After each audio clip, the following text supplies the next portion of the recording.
on to the integrated behavioral health model that we are looking at. So with this, it is a true collaborative effort.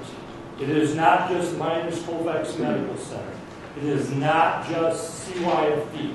It is not just State of New Mexico. We are looking at trying to break a model that is not working. And to be very clear, it is not working in America. So we've looked at a lot of evidence-based models on how we can improve behavioral health services for those that we serve, and that's paramount. So with the collaboration, service organization for youth, SOI, we talk about Tri-County Services, Health Services Department within the state. We talk about CYFD, or Children, Youth, Family Department, along with Juvenile Justice Services. We look at Colfax County, the City of Raton, and Raton Schools, along with others. I'd have about 8 slides on there for those that have participated at different levels, including independent residents. So the problem, we all know it. Mental health in this nation is epidemic. It's a stigma that we have not addressed in a true, meaningful way. There are 1 in 4 individuals in the U.S. that need some form of behavioral health services. To be clear, 1 in 4. So look around the room. 1 in 4. I'm not looking at you, Felix. All right. 1 in 4. It's a serious epidemic that hasn't been addressed. We address cardiac, high blood pressure, diabetes, but we don't address this in a coordinated fashion. Mental illness, again, begins very early, by the age of 14, nearly half. Then by 3/4 of all those diagnosed are by 24. So identifying those cases very early and managing. Behavioral health is not something you can just come in and fix. People go in and out of it just like they do managing diabetes, their high blood pressure, other things. It's managing appropriately. And then really the key there is mental health disorders are truly a chronic disease state. Again, just like people with CHF, black lung, chronic pain. Evidence shows, though, that mental health systems fail to reach the significant number of people with those illnesses and often it is insufficient and people drop out because of fragmented care. And that's what we're here to talk about, how to improve. Primary care includes, again, family medicine, internal medicine, pediatrics, obstetrics. Behavioral health is both mental health and substance abuse services, along with others. The current behavioral health delivery model is specialty and is delivered in separate silos. It's delivered broken down where there's not coordinated care. You're going to hear that over and over, and why we're here listening and trying to learn more. And it's also common to find mental health and substance abuse delivered, again, in separate facilities without true communication and coordination. So the good news is research has improved and recognizes how to recognize, diagnose, and treat these conditions effectively. Just like in the medical field, we manage someone with diabetes, with pulmonary issues, with cardiac issues. The same thing is true here, new evidence-based medicine. So studies have found correlations, again, between physical and mental health-related problems. 70% of those individuals coming into a primary care or to see the physician, to come into our ER, have some form of mental health combined issue. And that's what we need to make sure we're addressing. Individuals with serious physical health problems have that comorbid health problem, as I talked about. So, improving community health, and that's what we're about. How can we improve community health? Coordinated care service delivery models connecting behavioral and physical health really demonstrate true positive outcomes and how we can improve lives. So it's addressing mind, body, and spirit. And it's the difference through integration and collaboration. So what is behavioral health? It's kind of nebulous, right? Well, really, behavioral health is simple. It's an interdisciplinary science used many times, interchangeable with mental health. So it's really the new verbiage around mental health, but to capture more and truly show how it's within the healthcare delivery model.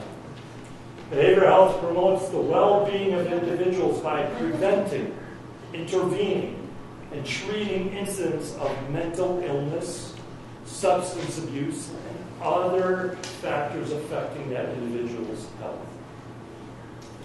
We're going to go through this quickly, but again, reasons to integrate. The burden is great, and it's broad throughout not only our area, the state of New Mexico, within our United States, and globally. We can only affect here how we can improve things and create models that others will look to. Financial burden. Fragmented behavioral health, just like fragmented any medical care, creates financial waste. And this actually improves, and it absolutely improves overall, decreases the financial burden on the nation, on the state, and our local economies. Mental and physical health problems are interwoven. That's a fact. Looking at how we affect and treat those together greatly improves those outcomes. Again, the treatment gap for the mental health disorders is enormous. It's just not here. We are in a national epidemic on how that gap is, because we're not truly addressing it properly in an evidence-based way. Enhanced access to services. So showing when we truly open and provide that open access, early intervention, and coordination to improve overall health care, decrease visits. That person has a better well-being and overall better quality of life. Improved outcomes, that's what we just talked about. Acceptance and understanding. That is something we truly have to break down. Because what do we think about when we say behavioral health issues or mental health? It's just the crazy or the drunk down in the loaf and drug, right?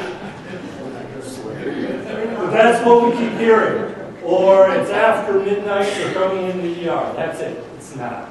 Again, 1 in 4. Whatever you go out of here today, that's the number you have to have, 1 in 4. Acceptance or efficient use of resources. Again, using that integrated model, making sure we're appropriately using all of the appropriate resources at the right level. Right treatment, right level. We do that in medical care, making sure we include that in primary. So, allowing or making sure people stay out of the emergency department, seeing our primary care. Same thing. So, why is this integrated behavioral health structure different? There's essential elements, and this community has these essential elements. It is great leadership, not me up here. It is the collaborative, working together, leading what needs to occur. Organization commitment, and every organization, part of this collaborative, is committed wholeheartedly. We want to look at standardized integrated care pathways, and what that really means, working together to make sure we have pathways across to make sure we're treating those individuals in individualized care plans, but making sure we're following evidence-based medicine. We want to make sure professional care by experienced providers.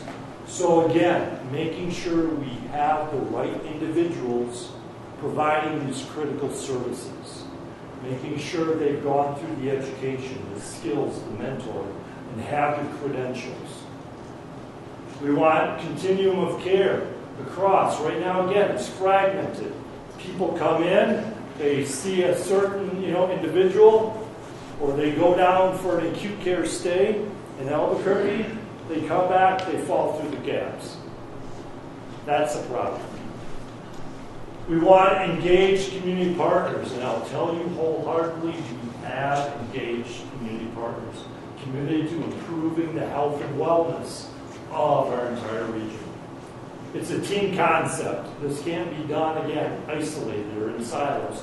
People have to be committed as team members, and we have that even though we're different agencies or organizations committed to improving care. And then making sure we have overall defined outcomes to ensure, as we see progress, we're able to objectively measure and show those. So we definitely have shared values, and that's commitment to quality care. Again, back to evidence-based medicine and individualized care to improve lives. Patient and family centered. It's just not that customer, that client, that patient, right? It's the family impact. How do we treat everybody and make sure they are part of the healing process and the well-being?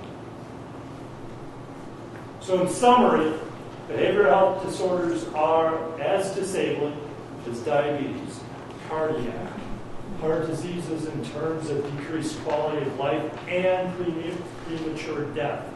It is shown those individuals who have mental health or behavioral health issues die early. And you combine that with other physical characteristics or disorders, it's even earlier.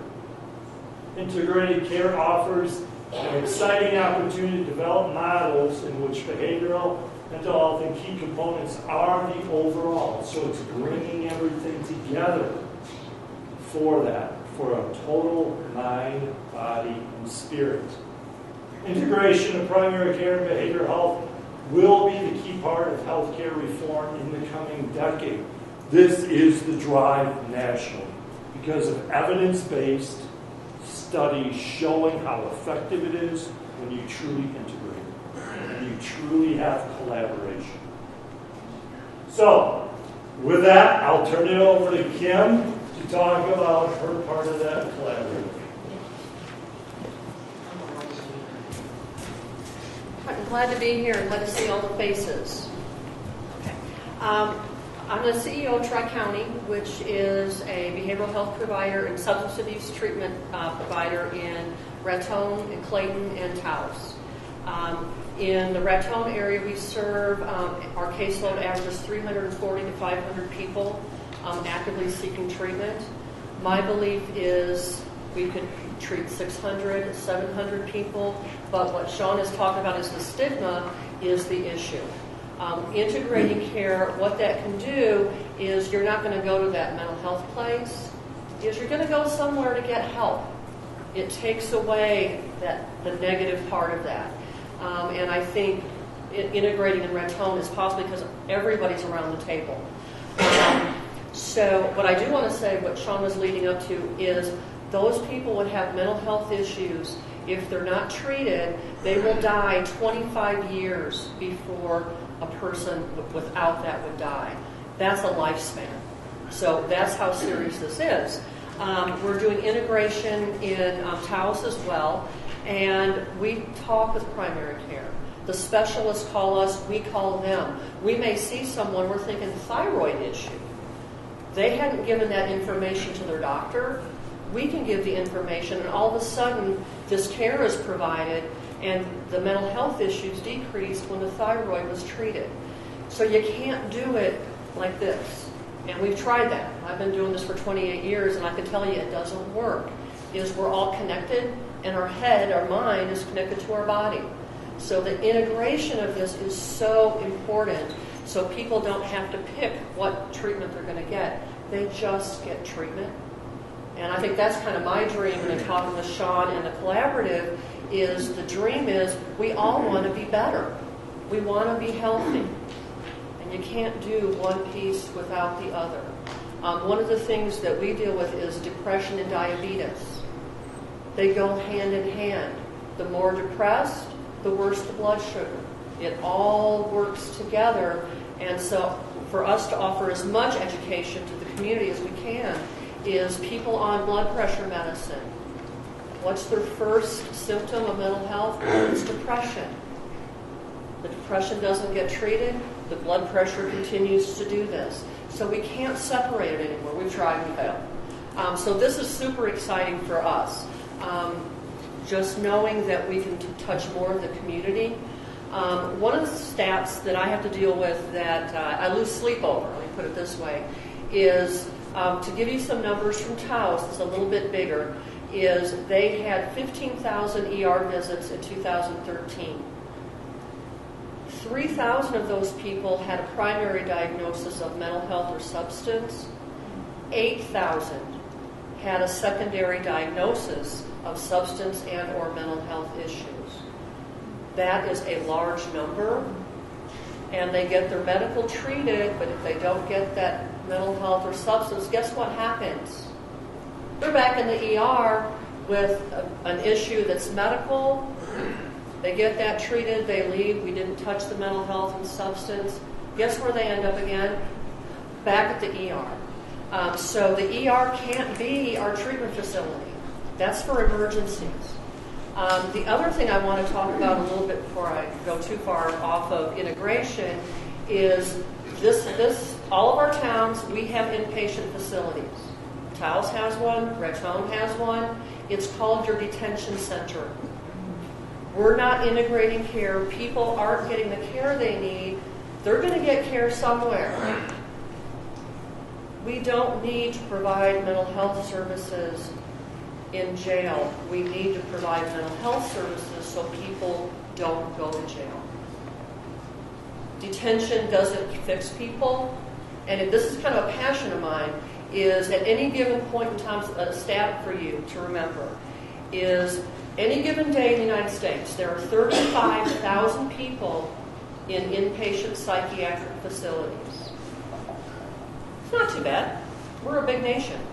At any given time in the U.S., there are 387,000 mental health and substance abuse people in detention. So we got treatment centers. We just don't call them that. But they're not getting a whole lot of treatment. And when I saw that number about a year ago, I was floored and a little embarrassed. I will say, as a mental health provider, I want to help people. We have to open up the doors. And I think that's partly what this meeting is about, is opening the doors to say, we have an issue and we have a way to fix this. That's what's really cool, is we have a roadmap, is don't treat people as two separate people. Don't treat the head over here and the body over here.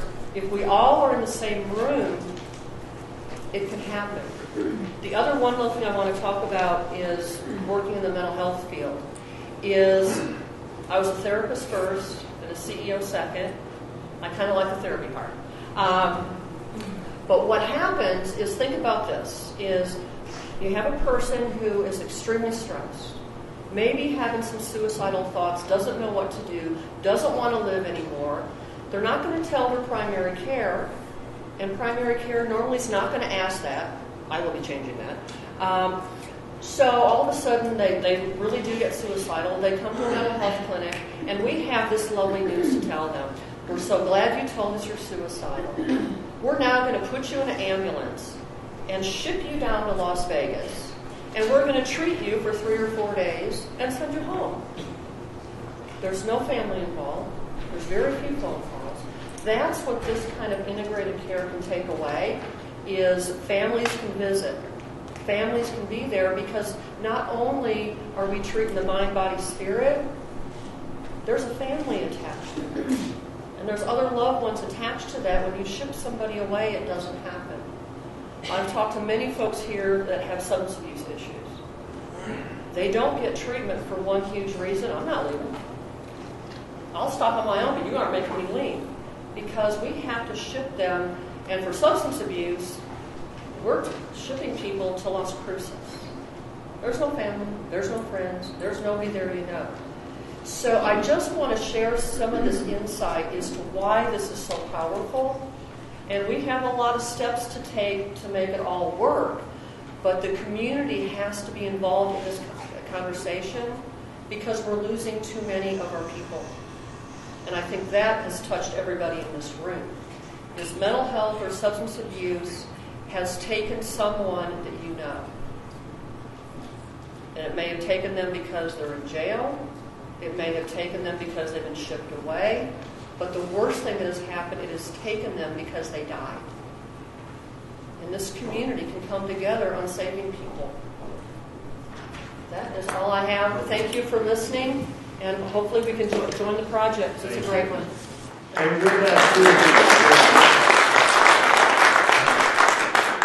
Passikoff's going to come up also talk about, with the minors, what she's seen and her, experience in home health. But before that, I don't want to put Gabe or, Patricia or Rose on the spot. Would you agree with that statement on overuse of detention? Absolutely. All right. Nancy, come on up. Well, I think a lot of you know me as Nurse Nancy. And mind, body, and spirit, I'm going to be a little nurseist right now, is the essence of what nursing is. So as an old nurse, when I talk of collaboration, integration, I'm like thrilled we're doing this. But it isn't new. It's just we keep repeating it. But we're really doing it here. I'm thrilled. I'm an old psych nurse. I'm a public health nurse. I was a home health nurse in this community and in Union County. So Dr. Condor over there. We've worked on a lot of patient care issues together because we did coordinate like this. I know, and Kim touched on this, that we have epidemic suicide in this area. And I think all of us, I know I personally, and I think all of us have been touched by losing friends and family here. And I get it, I'm on local collaborative aid, done health council, and I go, if somebody has to do another survey on this, I'm going to be suicidal because we know what we need, and we need more people. And Sean and all of us are looking at workforce. We also come from, whatever our religion, our cultural background, we're all from cowboy, cowgirl culture. And I personally have cowboys and cowgirls in my family. And a lot of it is, I fell off my horse and my head fell off, but I'm getting right back on. Because it's so much harder for people to ask for help.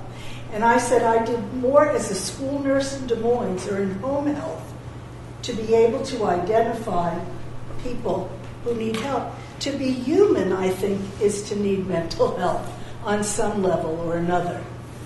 And I think when we talk about all the stages of mental health, Betty Bowers and I were leading a Care for the Caregivers group at Miners Colfax, long-term care. And I love that place. I also did some of the health career stuff there. And I'm very sympathetic to the ideas of a lot of the miners. So what we found was, people, if you have someone that is ill in your family and you're a caregiver, it takes a lot out of you. We've all had moments of being depressed or feeling lousy about ourselves or whatever about the world. And maybe it passes, but I think when we talk about our epidemic suicide, when you're so depressed, you feel like it's never, ever going to end.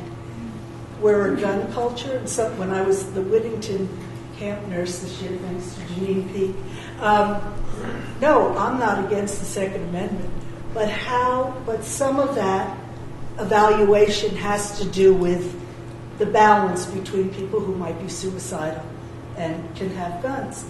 So a lot of what the idea for this is, whether it's in home health, it's not all the medical diagnosis, it's the prevention of, if you've had 3 surgeries, by the time you come to your 4th, you might be a little upset. And as for the minors, I did see on long-term care, with the great care that they got, there were people who had also what we call co-occurring diagnoses of medical problems and some emotional problems, and also for dementia and Alzheimer's. And I think Sean and Kim alluded to the combination. Is this a neuropsych incident? Should they have that workup? What is what? And I'm hoping, I am thrilled, when I was asked to be on the behavioral health continuum of care for this, I was thrilled that we're going to do this for our community.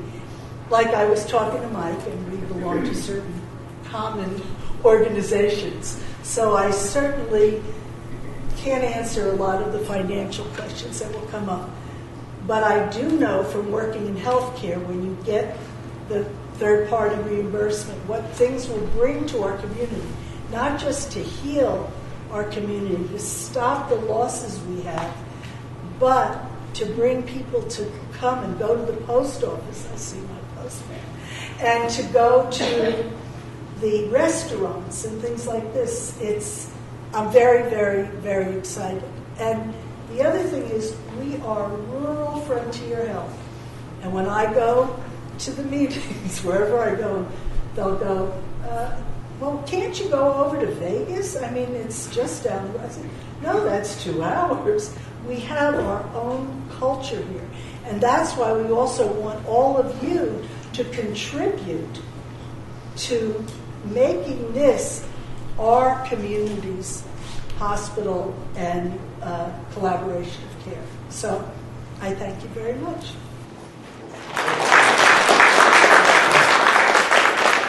I do want to highlight, and I talked to Nancy a little bit about it.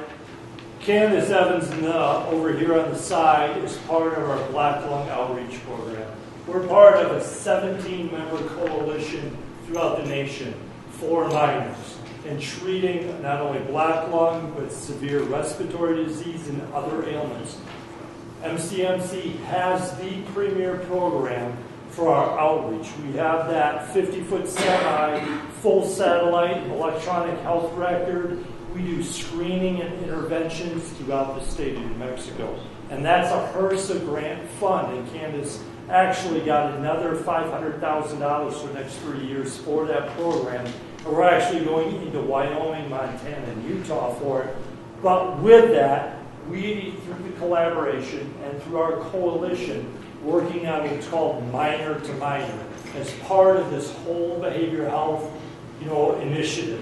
And really what it is, working on how we can develop evidence-based medicine based on the Veterans Administration, based on different organizations, universities out east that have really studied chronic diseases and how that affects people's mental wellness. And then how we screen and intervene in real time. So we're excited about this minor to minor program as part of this too. So it does include the regular screening process of former minors throughout the state and active minors as they receive services in that outreach program. So that will be a component of our outreach program.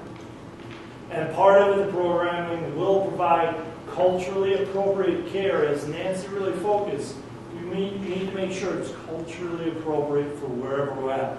Many of our, minors, we go onto reservations.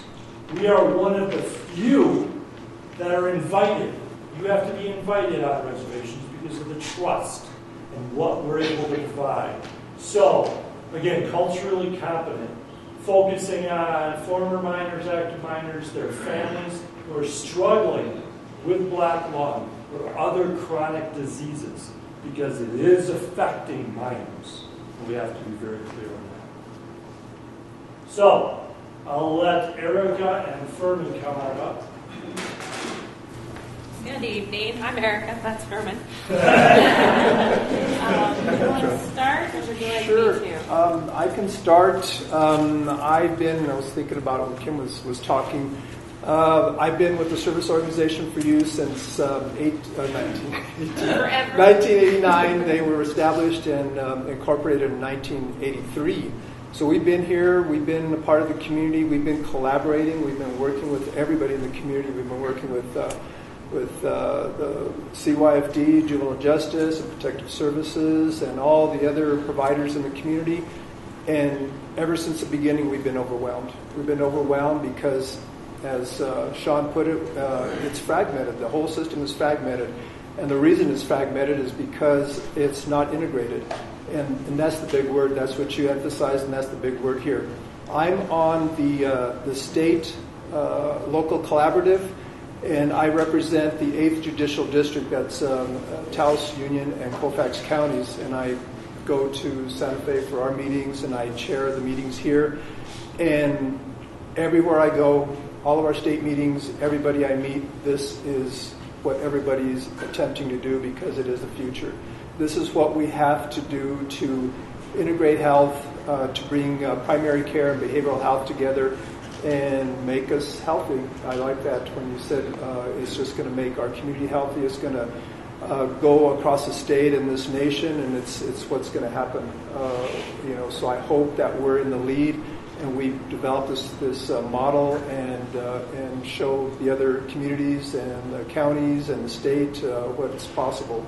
I think we do have a good collaborative. We've got some good people, and we're working hard, and we're going to continue to work hard, whatever challenges that we face.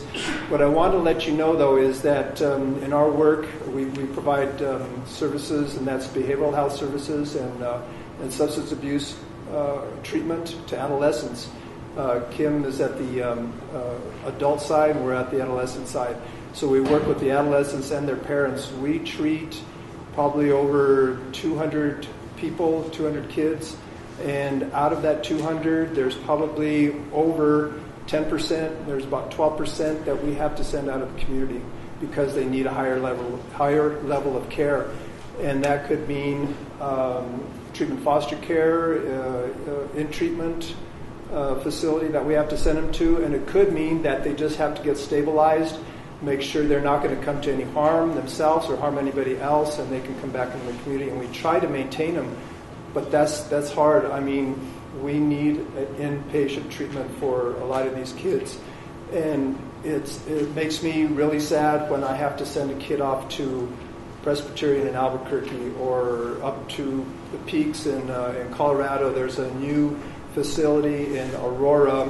It's not new, but it's been around for quite a while, but they want to come in and start providing residential treatment for us. It's called Excelsior. And we have to send them all over the countryside. We have to send them up to Colorado. I just sent a kid over to Pavilion in Amarillo to stabilize her. She came back, and I hope to God she's going to be okay. We have probably 8, maybe 9, 8 that are over in long-term treatment.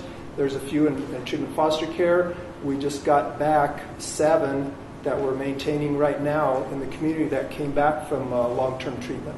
So it's scattered, it's fragmented, and this, you can't believe how much this would help the community, help our kids, our families. What is really scary, and I think Nurse Nancy brought this up, is that about the suicidal rate. And these are kids that some of them didn't receive treatment, and they were afraid to receive treatment. There was a stigma attached to it, so we didn't even get to see those kids. A lot of those kids are not seeking out treatment. If that door was open for a facility like this, you can get them in there, treatment right on the spot, treat them right on the spot, not send them away. And another thing about sending these kids away is that we have one young man that was in treatment, and he absconded, so we don't know where he is. He wasn't about to. He may be back home, we're not sure. But it's tough to get sent away. Just think if you're an adolescent, a young kid, a girl or a boy, 13, 14, 15 years old, and you have to be sent away like that, no family, no structure, no family structure, no support. That's tough. I mean, it's really tough for these kids. It makes me... Yeah, like Kim was talking about the adults. Acute care isn't here. They send adults to Vegas. We have to send kids to Albuquerque. That's where acute care for adolescents are. It's in Albuquerque. And not just adolescents, 8-year-olds. If they're having mental health issues, they have to go to Albuquerque. And unfortunately, a lot of these kids come from families who don't have a lot of resources. And so those families can't just jump in their car and drive to Albuquerque. So those kids, not only are they going through a mental health process, the stress of that, they're being traumatized because they're being taken away from their community and from their families. And so, we're re-traumatizing them and re-traumatizing every time we move them. And then it's another trauma to come home because they've been in this highly structured environment. There's no kind of step-down process because a lot of our juvenile care happens down south. I'm talking Santa Teresa. I'm talking the Mexico border. Those families never see their kids, 6, 7, 9 months sometimes, and they haven't seen them once. Yeah, they talk to them on the phone, but they don't actually get to have face-to-face contact with their families. And so when they come home, they're re-traumatized because they don't fit in their families anymore.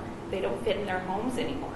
They don't feel like they belong. And so it's one of those catch-22s, They're not maintaining the community, but it's hard to send them away because sometimes they come back worse. And sometimes the trauma of being sent away and coming back is worse than what they were doing before we sent them. So if we could work on this integrated health system where we're working with the primary care physicians, because a lot of times people don't want to talk about mental health issues. There is that stigma. If you don't, especially with kids, if you don't ask them, they're not going to tell you. And even when you do ask them half the time, they don't tell you. So you have to have trained professionals that know what they're looking for. And nothing against our primary care physicians, but they're already overburdened. And, when you have 20 appointments and everybody has the flu and you have a kid that's a little depressed, where's that on your priority scale? Those kids need to be with people that are trained mental health professionals, not in their primary care physician's office. And that's where they get the help that they need. And for our community to be whole, we need to keep our kids home. And we need to not just work with our kids, we need to work with their families. So when they go back into their homes, they're not going back to the same situation that got them sick in the first place, that they're getting the help that they need. So that's what we're working for, and that's what we're working towards, is just, and your community starts with your kids. Keep your kids healthy, and your community stays healthy. That's and all. safe. And safe. Yeah. And unfortunately, our county has one of the highest out-of-home placement rates in the state. And, Ferman's got some great programs, and CYFD pays for a lot of them. But through JJS, we only pay for programs for kids that get arrested. So by the time they're getting arrested, that's kind of late in the game. We need more preventative programs. We need funding for those kind of programs that are going to get them so they don't get arrested to start with. And detention centers are bad places for kids. And unfortunately, there's very few residential treatment placements in the state of New Mexico for kids. The way that the insurance is set up, they don't let us go out of state until we've exhausted every in-state placement. Not to badmouth anybody, but some of our treatment centers aren't very good. And the kids don't get a very long stay. And so they come back a lot of times worse than they left. And not only that, we have to wait 30, 60 days to get a placement. Well, when you're in crisis and you're 15 and you're in a detention center, 60 days is a lifetime. So that system is overburdened. And so they might have gone in there with some depression and, ADHD issues and maybe some substance abuse issues. But by the time they get to treatment, they're in full meltdown mode. I mean, they have way more problems than they had to start with. So if we can treat them in our own community, keep them home, keep them with their families, treat their families, maybe we would never have to send a kid away again. That would be an awesome, awesome thing.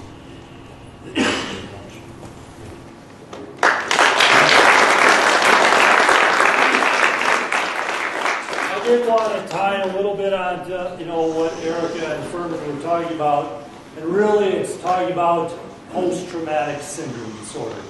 What we're creating is individuals in those stressful situations and creating more trauma, creating more problems. And as I just came back from Eagles Nest talking with on a minor or a veterans program, we were down there looking at how they have retreats, how they affect and treat people holistically, and their approach in these retreats. And it's very exciting. They received some grant opportunities, and they're going to be doing 6 retreats this coming year for the next 3 years. We really talked about for veterans, because great, they do a 7-day retreat, but after that, there's no follow-up. They get a great breakthrough, they go home, there's no care. As we know in the news, veterans' access to some of these, behavioral health or mental health care is, again, overburdened. They can wait 6 months before they get in to see someone. So with the new federal requirements and access to care, that's what we're looking at. Also serving those veterans and making sure we don't have post-traumatic syndrome for our children. All right, for the mission, why we're here. The mission of Miners Colfax Medical Center to provide quality health care to the beneficiaries of that Miners Trust and the residents of northeastern New Mexico and surrounding area. MCMC continually evaluates the healthcare needs of those that we serve. Behavioral health is part of healthcare delivery. I want that very clear in this audience. New services are developed to meet the healthcare needs of New Mexico active or retired miners and the residents of northeastern New Mexico. We embarked last year on a feasibility study because you just don't jump into this. I'm going to pause for a minute because we do have Dr. Wayne Lindstrom in the audience who just came. Thank you, Dr. Lindstrom, for being here. He is the Executive Director for Behavioral Health at HSD, correct? And also the Behavioral Health Collaborative throughout New Mexico. We're very, very fortunate to have Dr. Lindstrom with us. But he has shared with us one of the biggest problems he saw nationally is people jump into these initiatives without thought, without developing an appropriate plan, business, and service model for your setting. And talking with Dr. Lindstrom and sharing our feasibility study and talking with many of our clinicians throughout the area, I'm very confident we have started that and building the foundation. So, through the study and partners, we further sought to ensure it was clinically and financially sustainable for the different programs and provide critical services to all of our areas.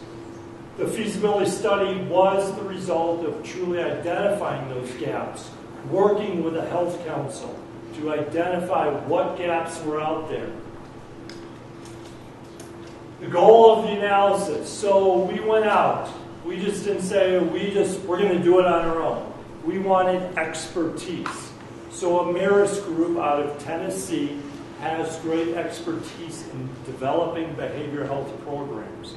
They've been doing it for well over 20 years.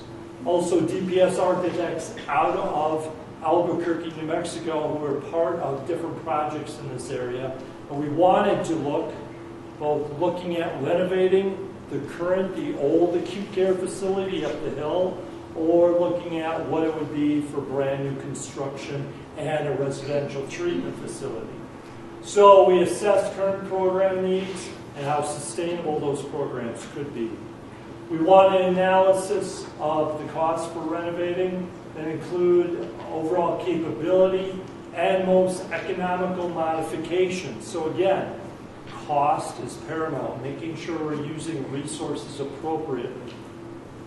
So the members were, again, MCMC, Ameris, DPS, and along with their engineer team, Colfax County, City of Raton, SOI, Tri-County, Behavioral Health Collaborative representatives from throughout. We also, the comprehensive feasibility study was conducted. It took well over 6 months. It was completed in February of 2014.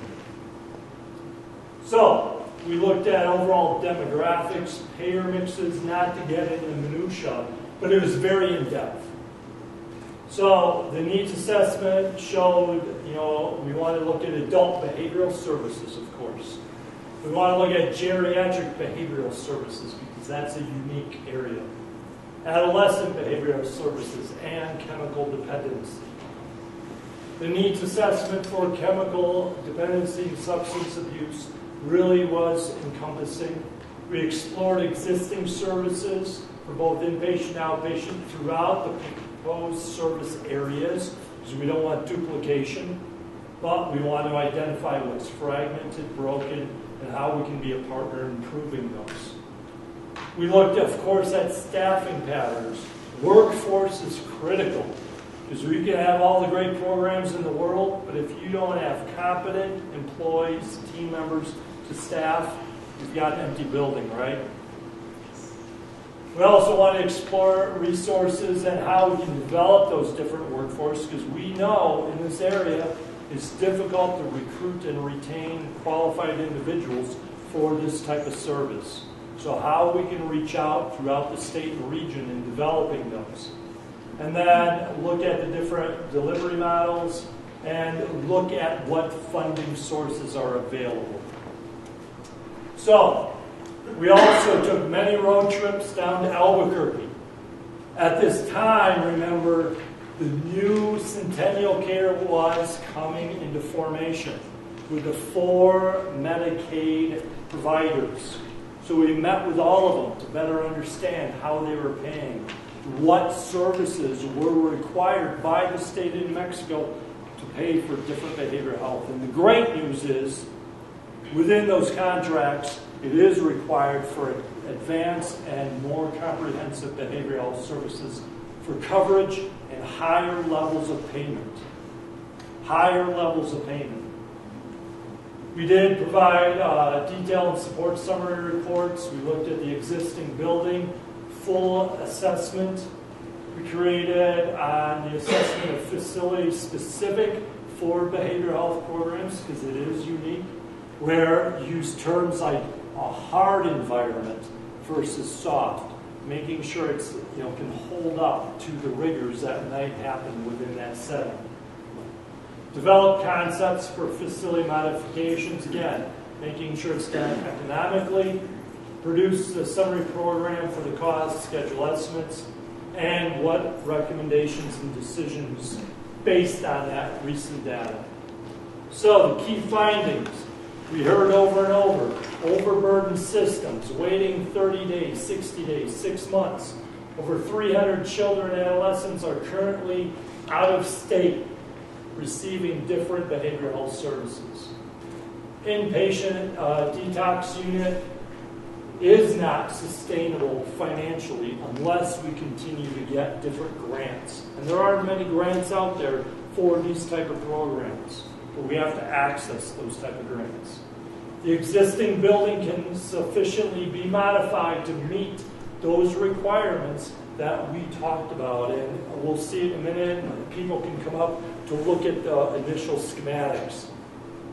But in 2007, when these doors opened, those doors closed, people walked away, turned off the water, the lights, so those systems have been sitting there, not doing anything. We have to replace all systems. That was critical.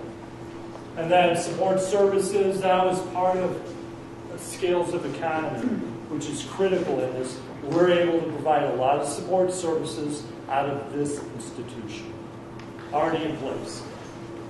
So the study concluded and recommended renovation of the old hospital for inpatient, outpatient services. And we did this in a 3-phase approach. So it's not a big bang. You're not going to see huge cranes out there going to town on all programs. Looking at stepped approaches and how we can bring this together appropriately and sustainable.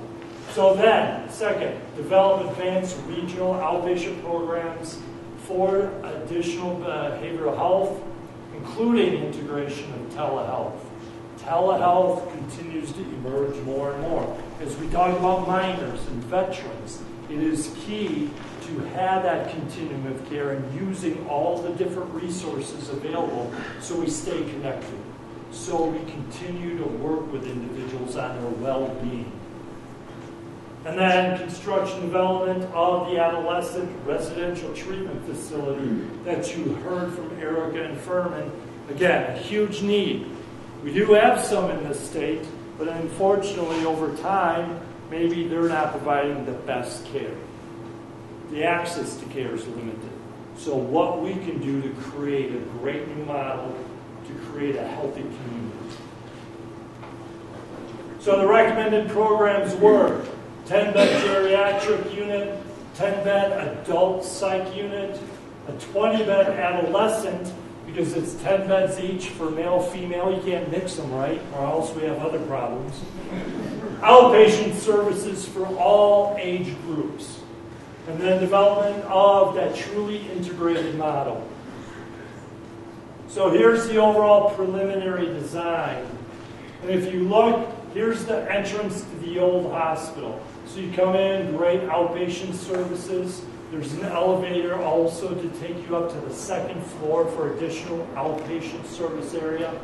And then over on this wing, way over here, would be the geriatric and adult, because you can mix them as needed. So opening up for more capacity based on your needs. And then the blues were the adolescents. And then service areas for cafeteria, for other support services. So it meets all of those needs, except chemical dependency. So we'd have to look at creating a different space for that chemical dependency. Estimated cost to renovate the old hospital. And there's feasibility studies I'm willing to share with anyone. I've handed out cards, please call, please stop by. But that 130-page feasibility study showed to renovate the old hospital, true construction cost, $8,300,000, give or take some change. Then you add in architectural fees and other systems, furniture, those type of things that you add in. So ultimate cost was $10,700,000 based on initial assessment. That didn't factor in our discounts we get through state or other services we're actually able to use out of this facility. Also, here's the residential treatment facility for building a brand new on our campus. And what it shows again for 30,000 square foot, and the other one was about 41,000 square foot to renovate. But this was $7,630,000. Now, why less? And, really, again, just smaller square footage.